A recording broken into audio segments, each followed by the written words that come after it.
मोरे कांदा सुतल बाड़ी।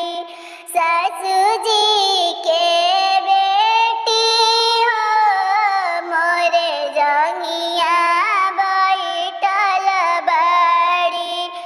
ससुजी के बेटी हो मोरे जंगिया बैठल बाड़ी। हाथ में सिनुर वाली हले आमा बाड़ी खड़ा हो।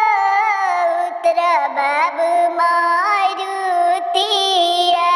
से परचिली